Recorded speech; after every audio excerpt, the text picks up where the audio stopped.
Mga kababayan, handa na ba kayong sumama sa isang nakakakilabot na paglalakbay sa loob ng isang lumang mansyon sa Baguio? Sa bawat hakbang ni Rodel, isang malamig na hamog ng misteryo at sumpa ang bumabalot sa kanyang paligid na parang may bumubulong ng mga babala at panganib na hindi maipaliwanag. Sa ating kwento ngayon, masasaksihan natin ang pagtuklas niya sa mga lihim na matagal nang nakatago sa dilim at ang mga espiritong hindi matahimik. Huwag bibitaw dahil sa bawat sulok ng mansyong ito, may kwentong nakakapangilabot na maghihintay sa inyo hanggang sa huling segundo. Sa pagbubukang liwayway, isang malamig na hamog ang bumabalot sa lumang mansyon sa Baguio. Tahimik at misteryoso habang tinatahak ni Rodel ang landas patungo sa pintuan nito, ang mga yapak niya sa makalumang bato ay nagiiwan ng tunog na sumasalamin sa katahimikan ng umaga. Ano kaya ang naghihintay sa akin dito? Bulong niya sa sarili habang pilit niyang binabalewala ang kaba sa kanyang dibdib. Pagpasok ni Rodel, sinalubong siya ng mga alikabok at sapot ng gagamba na sumasabit sa kanyang balat. Kadiri naman, reklamo niya habang pinapalis ang mga sapot. Tumambad sa kanya ang hapagkainan na puno ng mga plato at kubyertos na may bahid ng kalumaan. Ang mga larawan sa dingding ay nagpapakita ng masasayang mukha na ngayon ay nakakubli sa dilim. Parang kailan lang may pamilyang masaya dito, aniya, habang tinitigan ang mga larawan ng mga taong tila nakatitig pabalik sa kanya. Sa kabila ng mga bulong ng mga lokal na nagbabala kay Rodel, pinili niyang magpatuloy. Wala namang multo-multo, pangungutya niya sa sarili, ngunit hindi niya maikakaila ang kurot ng takot sa kanyang puso sa tuwing nadadaanan ang mga kwarto at gamit na may bahid ng trahedya. Ano ba tong pinasok ko? Tanong niya habang pilit niyang binubuo ang loob na tuklasin ang itaas na palapag. Habang tumutungo si Rodel sa itaas, ang mga larawan ng dating nanirahan doon ay tila sumusunod sa kanyang mga mata. Ang mga bulong ng hangin ay parang nagbabadya ng hindi maipaliwanag na panganib na naghihintay sa kanya. May kakaiba dito? Bulong niya habang pilit niyang inaalis ang mga pag-aalinlangan sa kanyang isipan. Ano kaya ang misteryo na bumabalot sa bawat hakbang ni Rodel sa hagdang puno ng kasaysayan? Abangan ang susunod na mangyayari habang siya ay umakyat sa hagdang puno ng misteryo. Ang hagdan ng kumikiriring ay tila isang daan patungo sa nakaraan. Ang bawat paitang ay nag-uugnay sa mga kwento ng nakatira roon. Si Lourdes na may malungkot na mga mata, si Carlo na may bakas ng galit sa kanyang noo, at iba pang mga larawan na nagpapahiwatig ng kanilang mga nakakatakot na sinapit. May mga kwento sa likod ng mga mata nilang yan, bulong ni Rodel habang dahan-dahang umaakyat. Ang bawat baitang ay parang bumubulong ng nakaraan. Sa pag-akyat ni Rodel, ang mga gamit na naiwan ay nagpaparamdam ng buhay na minsan ay umiiral doon. Mga libro na may mga pahinang nakabuklat, laruan na nagkalat sa sahig, at mga damit na nakasabit pa rin sa mga aparador.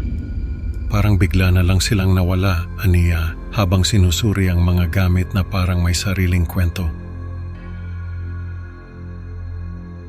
Ang pakiramdam ng pagiging pinagmamasdan mula sa dilim ay lalong tumindi kay Rodel. Ang bawat anino ay tila may mata at ang bawat ingay ay nagpapalakas sa kabog ng kanyang dibdib. Kalma lang, Rodel, sabi niya sa sarili. Pinipigilan ang sarili na huwag pasukin ang mga kwarto at sa halip ay nagtungo sa dulo ng pasilyo. Anong nakakakilabot na tawanan ang naghihintay kay Rodel sa madilim na bodega? Huwag palampasin ang susunod na kabanata kung saan mas lalong magiging masalimuot ang kanyang paglalakbay sa loob ng mansyon. Sa pagbukas ni Rodel ng itim na pinto, isang bugso ng malamig na hangin ang sumalubong sa kanya na parang may yelong dumampi sa kanyang balat. Tila may kung anong misteryo ang nag-aabang sa kanya sa loob ng bodega. Ang tawanan na parang nagmumula sa kawalan ay lalong nagpalakas sa kanyang determinasyong hanapin ang lumang larawan. Kailangan ko tumahanap, bulong niya sa sarili habang pinipilit niyang huwag matakot sa mga tunog na naririnig. Sa paghahanap ni Rodel ng kandila sa gitna ng kadiliman, ang mga anino ay naglalaro sa kanyang paningin at ang bawat kaluskos ay nagbibigay ng pandama na may ibang nilalang na kasama niya sa loob ng bodega. "Sino yan?" tanong niya, pero walang sumasagot. Ang kanyang puso ay kumakabog sa dibdib at ang bawat hakbang ay tila may kasamang pag-aalinlangan. Nang matagpuan ni Rodel ang lumang larawan, isang lamig ang dumampi sa kanyang likuran at naramdaman niya ang paggalaw ng hangin. Tanda na kailangan niyang kumilos ng mabilis upang ikulong ang nilalang at tiyakin ang kaligtasan ng mansyon. "Kailangan ko na tong tapusin," sabi niya habang mabilis na kinukumpleto ang kanyang misyon. Ang pagpapakita ng mga espiritu ng pamilya bilang masasamang kaluluwa ay nagdulot ng matinding takot kay Rodel. Ang kanilang mga mata ay puno ng galit at paghihiganti, at ang kanilang mga hakbang ay tila nag-aabang sa kanyang bawat kilos. "Hindi ako papayag na dito na matapos ang lahat," sigaw ni Rodel sa kanyang isipan.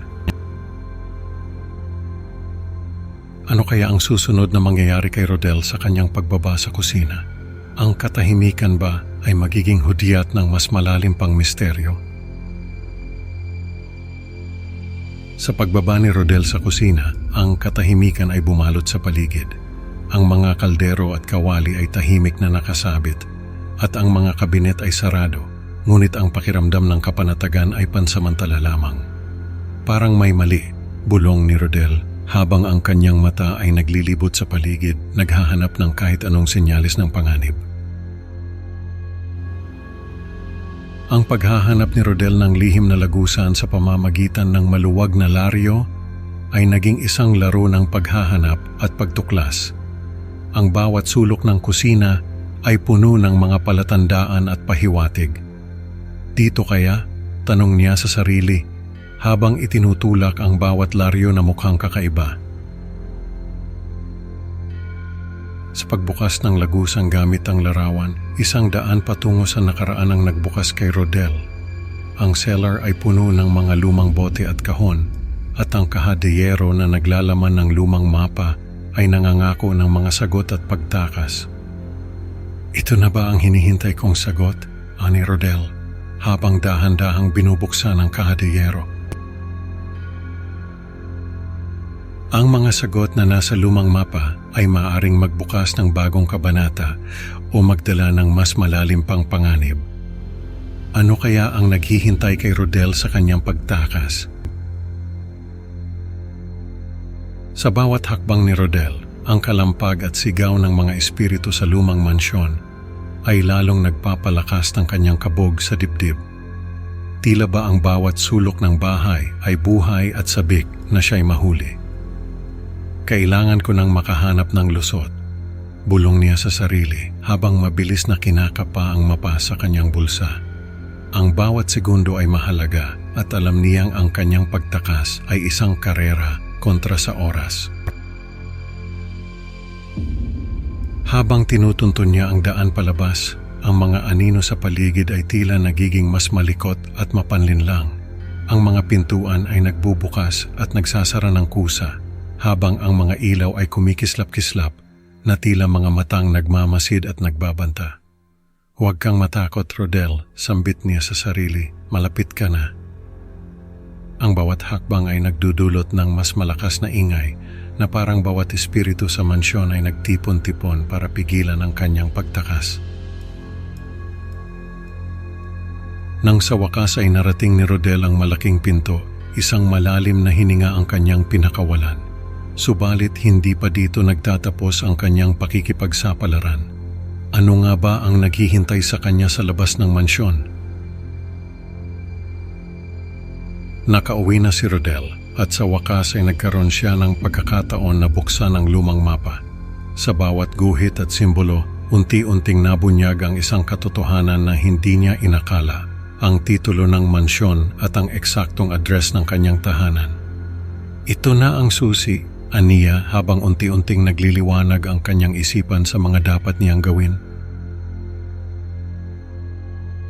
Ang kanyang pagkakatuklas ay hindi lamang para sa kanyang sariling kaligtasan, kundi para sa buong lungsod.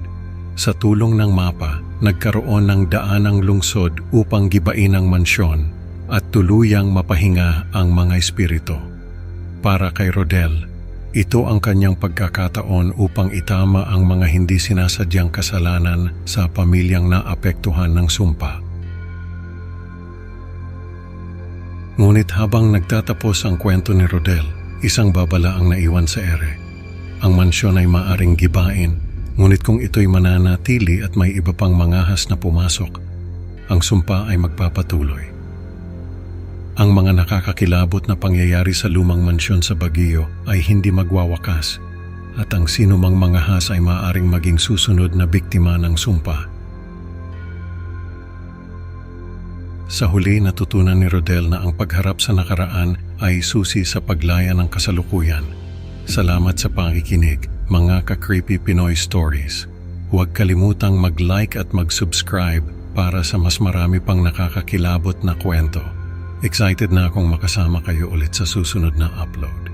At tandaan, sa bawat pintuang bubuksan mo, baka may kwentong nakakatakot na maghihintay sa'yo.